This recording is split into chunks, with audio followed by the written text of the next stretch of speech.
வணக்கம் வந்தனமன் நமஸ்கார். So welcome to NT talks. இன்றைக்கி நம்ம என்டி டாக்ஸில் என்ன வீடியோ பார்க்க போகிறோம் அப்படின்னு சொன்னால், நம்மளுடைய டாக்டர் ஜோ டிஸ்பென்சா இருக்கார் பாருங்களேன். அவர் அடிக்கடி அவருடைய அந்த பிகமிங் சூப்பர் நேச்சுரல் இப்போ நம்ம பார்த்துட்டு இருக்கோம் இல்லையா, என்னது breaking the habit of being yourself, நம்ம எல்லாம் இந்த மெத்தில் 2 மணி சேனல் பார்க்குறோம் இல்லையா, அதில் சொல்கிறது உண்டு இல்லைங்களா, உன்னுடைய கடந்த கால நினைவுகள் அப்படிங்கிறத வந்து நீ கொண்டு வந்துக்கிட்டே இருக்கே அப்படின்னு சொன்னால், அதனால் உனக்கு ஒரு பயன் இல்லைடா, நீ உன்னை நீயே ஏமாற்றிக்கிட்டு இருக்க. வாழ்க்கையில் ஒரு மகிழ்ச்சியாக ஏதோ ஒரு மகிழ்ச்சி, நீ ஏதோ ஒரு வருத்தத்தில் இருக்க, ஒரு சிறு மகிழ்ச்சி உன்னுடைய வாழ்க்கையாக நடந்ததுன்னா அந்த நாள் பூரா அந்த மகிழ்ச்சியவே நினச்சிக்கிட்டே இருக்கிறது. அது முடிஞ்சு போய் 3 மணி நேரம் 10 மணி நேரம் ஆயிருந்திருக்கும், 3 நாளே வேணாலும் ஆயிருந்திருக்கும், ஆனால் அதைவே நினச்சிக்கிட்டே இருப்போம். ஏன்னா நம்மளுடைய வாழ்க்கையில் நிறைவான மகிழ்ச்சி இல்லை. ஒரு சிறு மகிழ்ச்சி நமக்கு ஏற்பட்டாலுமே அது ஏதோ ஒரு பெரிய கோப்பம் மாதிரி நம்ம தலையில் தூக்கிட்டு சுற்றுறதுனால அது சின்ன ஒரு நிகழ்வியை திருப்ப பல கோணங்களில் நம்ம யோசிச்சுக்கிட்டே இருப்போம். இதுக்கு ஆப்போசிட்டாகவும் நடக்கும். என்னது, ஏதாவது நம்ம மன வருத்தப்படுறதுக்கு ஏற்றார் போல் ஒரு சிறு நிகழ்வு ஒன்று நடந்திருக்கும். சரிங்களா, ரேஷன் கடைக்கு போயிருப்பேங்க, அன்னைக்குன்னு பார்த்து நம்ம சர்க்கரை கேட்டிருப்போம், சர்க்கரை இல்லைன்னு இருப்பான். இதுதான் நடந்திருக்கும். ஆனால் என்ன, ஒரு மணி நேரம் கூட இல்லை, ஒரு 10 நிமிஷம் முன்னாடி நம்ம பக்கத்து வீட்டுக்காரன் போய் அதே ரேஷன் கடையில் சக்கரை வாங்கிட்டு வந்திருப்பான். நம்ம போகும்போது அது தீந்து போயிருக்கும். இவ்வளோதான் நடந்திருக்கும். ரிட்டன் அப்படியே பொக்குன்னு வருவோம். வீட்டுக்கு வரும்போது என்னங்க ஒரு இல்லையா, அடாடா இப்படி ஆகிப்போச்சு. அவங்க கிண்டலுக்கெல்லாம் கேட்டிருக்க மாட்டாங்க, அவங்க ரொம்ப ஒரு இதாக தான் கேட்டிருப்பாங்க. வேணா நம்ம வீட்டில் இருக்கிறத எடுத்துக்கிட்டிங்களா அப்படின்னு யாரும் இன்றைக்கி அதிகமாக கேட்கறதில்ல. கேட்குறாங்கன்னு வச்சுக்கோமே, சரிங்களா.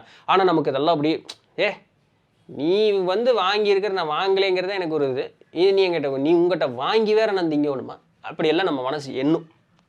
அப்போது இது என்ன ஆகுன்னா, அவங்கள பார்க்கும் பொழுதெல்லாம் இவன் மட்டும் போய் ஏதோ ரேஷன் கடையில் எப்படியோ அவன் கைக்கு உள்ளே போட்டிருப்பான்னு நினைக்கிறேன், அதனால தான் இவனுக்கு மட்டும் ரகசியமாக கொடுத்துருக்குறான் இல்லையா.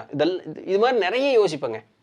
பிள்ளைகளாக இருந்தால் தப்பாக பேசுறது, ஆம்பளைகளாக இருந்தாலும் தப்பாக பேசுறது இல்லையா, இதெல்லாம் சராசரியாக நம்மளுடைய வாழ்க்கையில் நிறைய பேர் பண்ணுறதை பார்த்துருப்போம். நம்ம குடும்பத்திலேயே நம்ம வீட்டில் இருக்கிறவங்களே பண்ணுவாங்க, நாமளே ஒரு நேரத்தில் பண்ணாலும் பண்ணியிருப்போம். சரிங்களா, யாரையும் வந்து ஏற்ற இருக்குன்னு சொல்கிறதுக்கு ஒன்றும் இல்லை. எல்லாம் தராசில் வச்சு அத்தனை பேர் ஏதோ ஒரு வகையில் ஒரே மாதிரி தான் இருக்க போகிறோம்.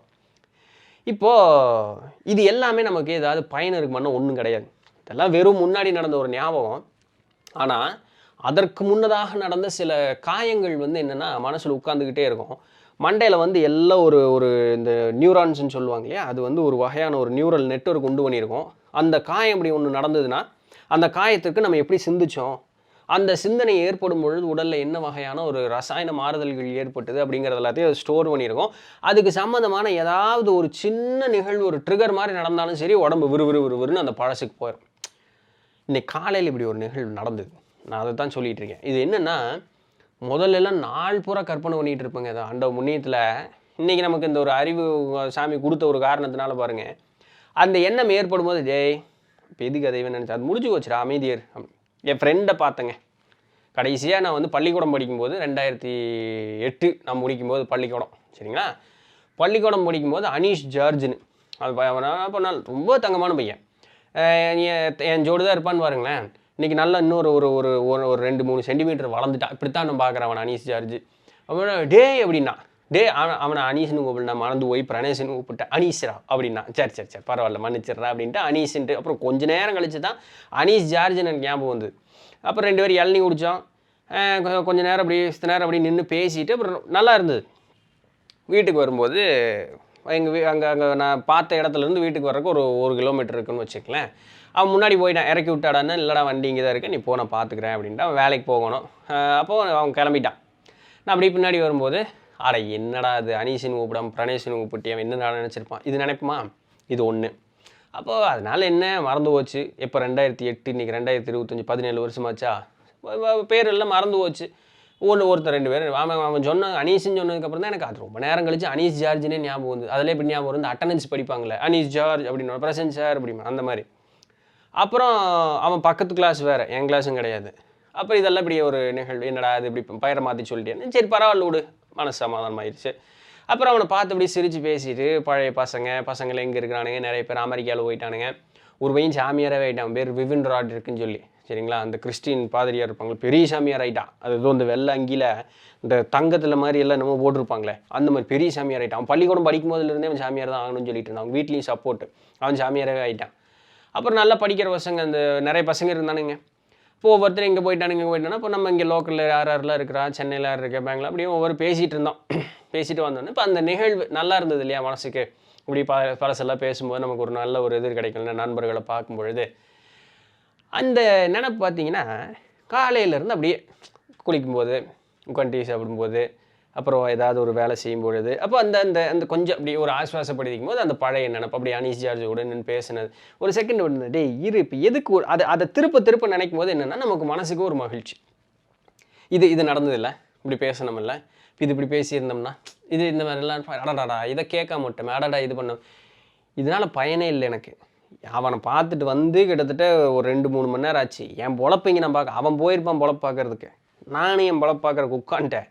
ஆனால் அந்த பழைய நினைப்பு அவன் என்ன கேட்குற, டே யூடியூப்டா சூப்பர்டா ஃப்ரெண்டு உன்னுடைய ரெஃபர் பண்ணான்டா. இப்போ இதெல்லாம் நம்ம குழுன்னு இருக்குது இல்லையா. அப்போது இதெல்லாம் கேட்கும் பொழுது அந்த பழைய நினைப்பு நம்மளுக்கு அந்த மகிழ்ச்சி கொடுக்குது. நம்ம 1008 காயம் இருக்கும் நம்ம மனசில். அப்போ அந்த காயங்களை மறக்க வைக்கிறதுக்கு இந்த சின்னது ஒரு மகிழ்ச்சி வந்து நமக்கு திருப்ப தூண்டும் பொழுது அது அப்படியே ஒரு போதை மாதிரி ஆயிரும். இந்த போதையிலேயே நிறைய பேர் வாழ்ந்து இல்லாமையே போயிடுறாங்க. இது ஒன்றுத்துக்குமே பயன் இல்லாதது. இப்போ இது மகிழ்ச்சிங்கிறதுனால பிரச்சனை இல்லை. இப்போது மனசுக்கு சரியான இந்த ஒரு பக்குவம் இல்லைன்னா, அனீசன் ஊப்புறதுக்கு வேலை பிரணேசன் சொல்லிட்டியே, அவன் என்ன நினச்சிருப்பான் ஒன்று, கொஞ்சம் கூட அறிவுங்கிறதே கிடையாது. இல்லாட்டி டே இப்போ சூப்பர்ரா மாப்பிளடா மச்சாண்டான்னு ஓட்டி இருந்திருக்கலாம், கொஞ்சம் கூட அறிவே கிடையாதா உனக்கு, இப்படித்தான் பேசுவியா, உனக்கு இங்கிதமே கிடையாதா, இப்படித்தானடா அன்னைக்கு அதை பண்ணினேன், இப்படித்தானடா இங்கே நம்ம புத்தி இதை சொல்லுங்க. அனுபவப்பட்டிருக்கிறீங்களா? நிறைய பேருக்கு அனுபவம் இருக்குது. இதெல்லாம் அடிக்கடி எனக்கும் நடக்கிறது உண்டு. இதெல்லாம் ஏன்னா சிறு வயதில் நம்ம ஏதோ ஒரு காரியம் பண்ணும்போது நம்முடைய பெற்றோரோ, உற்றார உறவினரோ, நண்பர்களோ, ஆசிரியரோ யாரோ ஒருத்தர் டே அப்படிம்பாங்க, அந்த அதட்டுவாங்க, அறிவில்லை உனக்கு கொஞ்சம் கூட, இப்படி தான் பண்ணுவீங்க. அது சரிதான், ஒரு நேரத்தில் நம்ம சொல்கிறது தான், ஏதோ ஒரு அவசரத்தில் அவங்க ஒரு டென்ஷன். ஆனால் இது ரொட்டீனாக நடக்கும்பொழுது, இல்லை பிள்ளை பருவம் அந்த நேரத்தில் இந்த மாதிரி பட்டுன்னு ஒரு அதட்டல் அப்படின்னு ஒன்று ஒரு செகண்ட் இப்படி ஆகும், அழுகாச்சு வந்துடும் குழந்தைகளுக்கு, அதெல்லாம் மனசில் அப்படி தைச்சு போயிடும். இது என்ன ஆகுன்னா திருப்ப அதை அப்போவே குணப்படுத்தணும். பெற்றோர்களுடைய வேலை அதுதான். அதனால தான் தந்தை அடித்தா தாய் என்ன பண்ணுவா, உடனே வந்து ஆரி அணைச்சிக்குவா, சரிங்களா. அப்போங்கிட்ட அடிதிங்கும் போது வரைக்கும் அவங்க அம்மா வராது. ஏன்னா முதல்லலாம் அவங்க அம்மா கொடுக்கறதுக்கு வந்து அவங்க அம்மாவுக்கு 2 உழுகும். அப்புறம் அது கொஞ்சம் மாறிச்சு, அவங்க அம்மா சுமார் அப்படின்னா அவங்க அம்மா சும்மா இருந்தது. இன்றைக்கி நிறைய விட அப்படித்தான் இருக்குது. ஆனால் இன்றைக்கி அதெல்லாம் மாறிப்போச்சு. நான் சொல்கிறது புரிஞ்சுக்குங்க. அப்போது நம்ம அடிதிங்கும் போது அம்மா கொடுக்க வராது, நம்ம வாங்குற அட்டி வாங்குறது தான். அதுக்கப்புறம் போய் அம்மா ஏதாவது சமாதானப்படுத்தி கொடுக்கும். அம்மாவே போட்டு பொலன்னு பொழந்து அதுக்கப்புறம் தடுக்கிறதுக்கு ஆறுமே இல்லைன்னு. அப்புறம் பின்னாடி என்ன அம்மான்னு அது பின்னாடி சுற்ற வேண்டியது. அப்புறம் அந்த அம்மாவும் சமாதானம். ஆனால் அந்த நிகழ்வு நடக்கும் பொழுது நம்மளுடைய மனசில் ஒரு மாதிரி தச்சிரும். இது ரொட்டீனாக நடந்துருச்சுன்னு வச்சுங்களேன், யாருமே சமாதானப்படுத்தாமல். அப்போது நான் இப்போ சொன்ன பார்த்தீங்கள்ல, ஒன்றுமே இல்லை. அவனே ஒரு வார்த்தை சொன்னான், டேய் எங்கேயோ நித்திலனா, இந்த பேரை எங்கேயோ கேட்ட மாதிரி இருக்கேன், ஃப்ரெண்டு சொன்னான்டா, நித்திலன்கிற வீடியோ தான் பார்ப்பேன், இந்த பேரை நான் எங்கேயோ கேட்ட மாதிரியே இருக்கே, அந்த வீடியோ ஒரு நிமிஷம் அனுப்பிச்சி விடுன்னு. அடடா நீ தானே. அவனும் மறந்துட்டான், அவன் பேரும் சுத்தமாக மறந்துட்டான், ஆளையும் மறந்துட்டான். நானாவது ஆளையாவது கண்டுபிடிச்சேன். ஆனால் எனக்கே அதுக்கு ஒரு 10 செகண்ட் ஆயிடுச்சு. அப்படி ஒரு செகண்ட் இப்படி பார்த்துட்டு இவன் எங்கேயோ பார்த்த மாதிரி இருக்கே அப்படின்ட்டு தான் 17 வருஷம் ஆகிப்போச்சு. அப்போது இதெல்லாம் சராசரியான நிகழ்வு. ஆனால் நம்மளுடைய மனசில் ஏற்பட்ட காயம் என்ன பண்ணுது, தூண்டிகிட்டே இருக்கும். என் அறிவு இல்லை உனக்கு, சோத்தை தானே திங்கிறேன், இல்லை வேறு ஏதாவது அள்ளி திங்கிறியா, இப்படித்தான் நடந்துக்குவேன். இது பேசிக்கிட்டே இருக்கும், புத்தி வந்து பேசிக்கிட்டே இருக்கும்.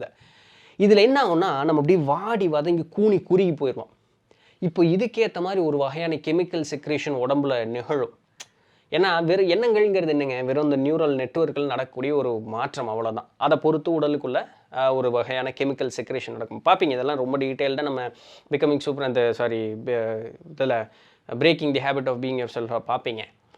அப்போது இது நடக்கும்பொழுது என்னாங்கன்னா உடம்புல இருக்கக்கூடிய ஒவ்வொரு அவயங்கள் அந்த கெமிக்கல் என்ன உடம்பு பூரா பரவும்.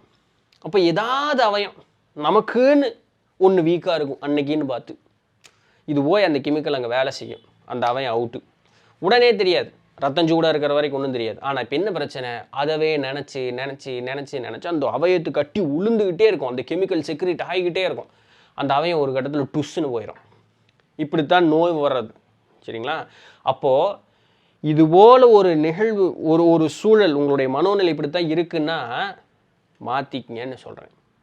நீங்கள் நோய்வாய் உங்களுக்கு இருந்தாலுமே சரி, நமக்கு ஏதாவது உடல் அளவில் பாதிப்பு இருக்குதுன்னு சொன்னால் முதல்ல இது ஏன் நடந்தது, எங்கே நடந்தது, எதனால் நடந்தது, ஒரு ஒரு ட்ரிகர் எல்லாத்துக்குமே மனசு தான் காரணம்.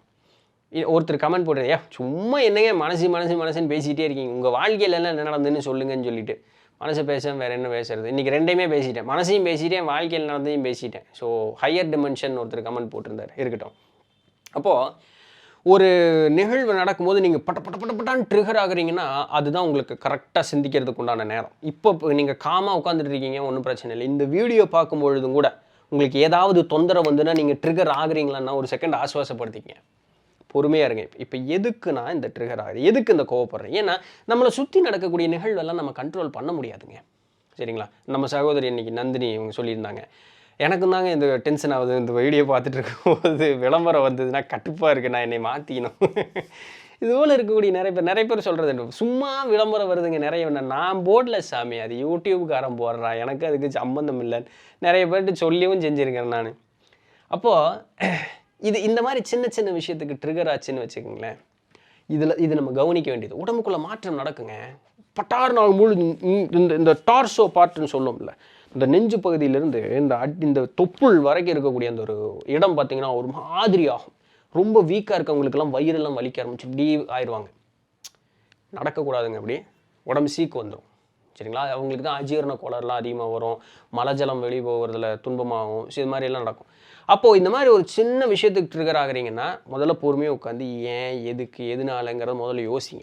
அதுலேருந்து மீண்டு வெளியே வர்றதுக்கு பாருங்கள். கொஞ்சம் ரொம்ப நல்லா பண்ணணும்னா முன்ன என்ன நடந்ததுங்கிறத சிந்திக்கிறது இன்னும் சால சிறந்தது. இதுக்கு காரணம் என்ன அப்படின்ட்டு. அப்போது தொடர்ந்து அந்த சரி அதுக்கெல்லாம் எனக்கு நேரம் இல்லைப்பா, பொறுமை இல்லை, சிந்திச்சு பார்த்தா எனக்கு தெரியல, இப்போ அதுலேருந்து என்ன வெளியே வரலாம், ஒன்றும் பிரச்சனை இல்லை. அதே நிகழ்வு டிசைனாக நம்ம புத்தி வேறு உருவத்தில் காட்டிகிட்டே இருக்கும். அப்போ என்ன சொல்லுங்கள், இங்கே பாரு அமைதியார், உங்கள் பேரே நீங்கள் சொல்லிக்கங்க. சரிங்களா?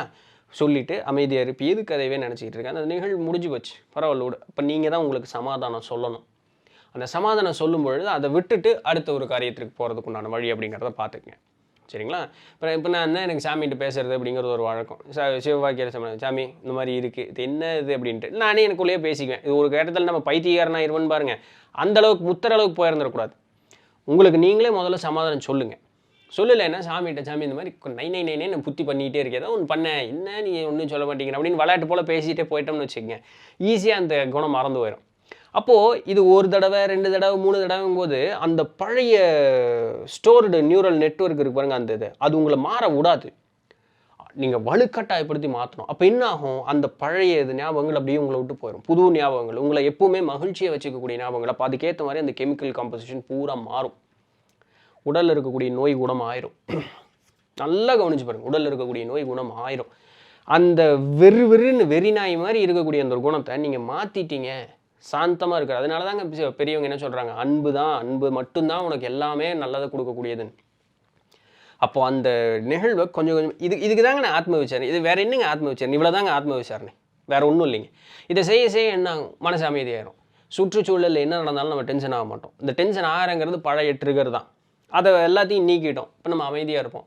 இதுக்கு மேலே உங்களுக்கு எதுக்கு போய் தனியாக உட்காந்து தியானம் பண்ணணும்? ஆனால் எல்லா நேரத்துலையும் நம்ம தியானமாக தான் இருப்போம், அமைதியாக இருப்போம் மனசு. இவ்வளோதான் ஆத்ம விசாரணை.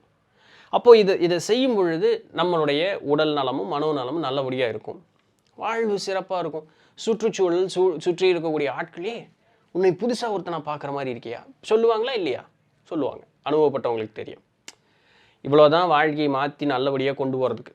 இதுக்கு நீங்கள் 1000மோ 1,00,000மோ செலவு பண்ணணுன்னு அவசியம் கிடையாது. உங்கள் கூட நீங்கள் பேசினீங்கன்னா போதும், உங்களுக்கு நீங்கள் சமாதானம் சொன்னீங்கன்னா போதும், அவ்வளோதான். சரிதானுங்களேன்? ஸோ ஒரு சில லைவ் எக்ஸாம்பிள்ஸோடு இன்றைக்கி இந்த விஷயத்தை சொல்லியிருக்கேன். பயனுள்ளதாக இருக்கும் அப்படின்னு நம்புகிறேன். உங்களுடைய கருத்துக்களை கீழே தெரிவிங்க. நாளைக்கு வேறு ஏதாவது ஒரு சுவாரஸ்யமான செய்தியில் சந்திப்போம். அதுவரையும் தொடர்ந்து நினைந்தீர்கள். நான் உங்களிடத்தில் இருந்து பண்ணி நன்றி.